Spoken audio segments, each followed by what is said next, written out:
Meus cumprimentos a todos. O tema objeto da nossa atenção nesta videoaula é a prescrição no direito civil. Um tema de grande aplicabilidade prática, mas que vive envolto por algumas dúvidas nas cabeças dos estudantes e dos profissionais do direito. Espero, então, que nossa conversa de hoje seja útil para desanuviar, ao menos, algumas dessas dúvidas e indicar alguns caminhos para a solução das demais. Muito bem, as regras sobre prescrição refletem a opção do direito por atribuir ao tempo poder de influenciar nas relações jurídicas. Essa opção se dá pelo interesse social que os direitos se consolidem, gerando nos cidadãos a convicção de imutabilidade e segurança quanto à validade dos atos pretéritos. Não fosse assim, uma pessoa que pagasse todas as parcelas de um financiamento, por exemplo, teria que guardar os recibos por toda a vida, receosa de vir a ser novamente cobrada ou até para provar para terceiros a sua solvência. Imaginemos que o financiamento tenha sido feito para comprar um automóvel. O comprador guardaria os recibos anos a fio para mostrar para algum eventual interessado em comprar o seu bem no futuro que não pesa sobre o carro nenhum gravame ou dívida. A lógica da prescrição, portanto, é de estabilizar situações potencialmente conflituosas, afastando-se quaisquer incertezas acerca da existência e da eficácia de certos direitos quando transcorrido tempo reputado suficiente para que as partes envolvidas tomassem providências para verem atendidos os seus interesses. Com isso em mente, o Código Civil conceitua a prescrição como a extinção de uma pretensão pelo seu não exercício dentro de determinados prazos, discriminados nos artigos 205 e 206. A pretensão é a prerrogativa que um cidadão tem de exigir do outro a reparação de algum direito por este violado. Em outras palavras, violado algum de seus direitos, o cidadão tem um prazo previsto em lei, mais precisamente nos mencionados artigos 205 e 206 do Código Civil, para exercitar a pretensão de reparação desse direito violado. Se esse cidadão permanecer inerte, não fizer nada, por um tempo além dos prazos estipulados em lei, a pretensão se extingue de pleno direito, ocorrendo o fenômeno da prescrição. Pela feição que deu à prescrição, o Código Civil pôs fim à antiga discussão sobre a verdadeira natureza do instituto. Aliás, essa parte do Código Civil recebe elogios vários, porque resolveu uma confusão que reinava sobre o assunto no Código anterior, que não tratava a matéria de forma coerente nem sistematizada. Agora, no Código de 2002, a prescrição recebe um tratamento normativo bem preciso. Agora, resta claro que a prescrição é questão de direito material e não coloca fim meramente ao direito de ação, como se defendia sob a égide do Código anterior. Tanto que a questão prescrita não pode dar ensejo a uma demanda judicial, como sequer pode ser invocada em sede de defesa. Se a prescrição fosse apenas a perda do direito de ação, nada impediria que a pessoa pudesse alegar a questão prescrita por meio de defesa contra a ação intentada por outra pessoa.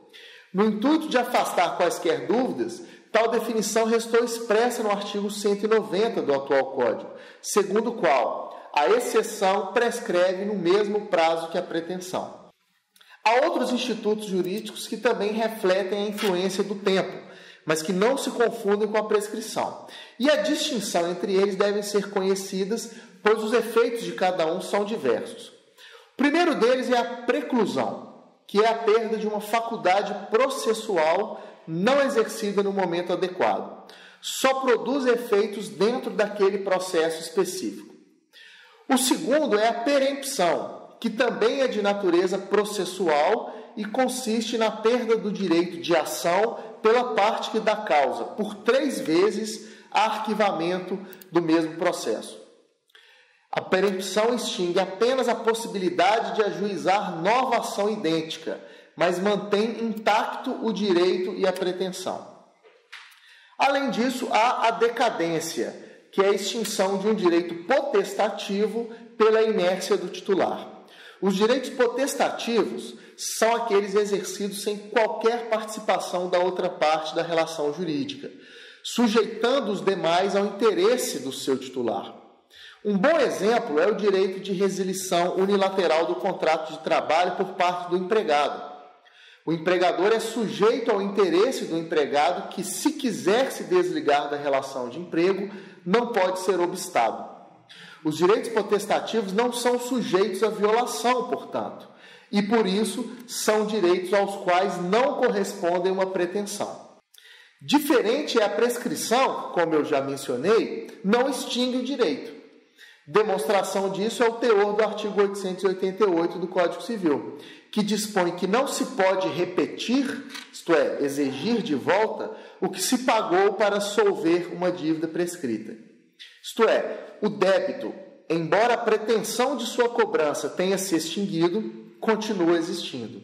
A pessoa não pode exigir o pagamento, mas se ele foi feito voluntariamente, ninguém pode dizer que foi um pagamento indevido. Dentro deste assunto, é importante tratarmos aqui de alguns aspectos da prescrição, entre elas a possibilidade de renúncia. É possível renunciar-se à prescrição? E nesse sentido é importante destacar a quem a prescrição beneficia, que é ao devedor. Renunciar ao benefício trazido pela prescrição é possível, mas nunca antecipadamente, isto é, nunca antes de ela ter se consumado. Tal ato de renúncia requer capacidade do agente e pode ocorrer de forma expressa ou tácita. A forma expressa é aquela que se dá de maneira induvidosa, isto é, falada ou escrita. A forma tácita é aquela que pode ser deduzida a partir do comportamento do devedor. Pagar por uma dívida cuja pretensão de cobrança já prescreveu é um exemplo de renúncia tácita. De toda forma, credores do renunciante podem impugnar o ato de renúncia se forem prejudicados por ele. Afinal, ao se renunciar à prescrição, o patrimônio do renunciante é diminuído. Todas essas informações estão contidas no artigo 191 do Código Civil. O outro ponto relevante da matéria é a oportunidade de alegação. Em que momento o beneficiado pela prescrição pode alegar a sua ocorrência? Nos termos do artigo 193 do Código Civil, a prescrição pode ser invocada pela parte por ela beneficiada em qualquer grau de jurisdição. Essa possibilidade faz concluir que a não alegação pelo réu na contestação não pode ser interpretada como renúncia tácita, respeitando-se o direito de o réu vir a alegar o benefício da prescrição em outra fase processual, no recurso, por exemplo. Mas o réu que deixar de alegar a prescrição na primeira oportunidade que tiver para falar nos autos não fica impune. Afinal, em obediência ao princípio da economia processual, não se pode permitir que as partes guardem seus argumentos para a última fase do processo, em atendimento a algum tipo de estratégia qualquer. Assim, o réu que não alegar a prescrição na primeira oportunidade que tiver para falar nos autos não terá direito a honorários advocatícios decorrentes da sucumbência, segundo o artigo 22 do Código de Processo Civil.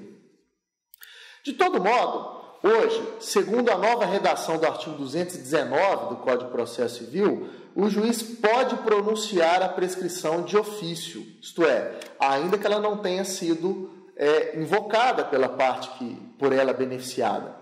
Mas antes, deve o juiz ouvir o autor da ação, pois este pode apontar alguma causa impeditiva, suspensiva ou interruptiva daquela prescrição que aparentemente teria ocorrido.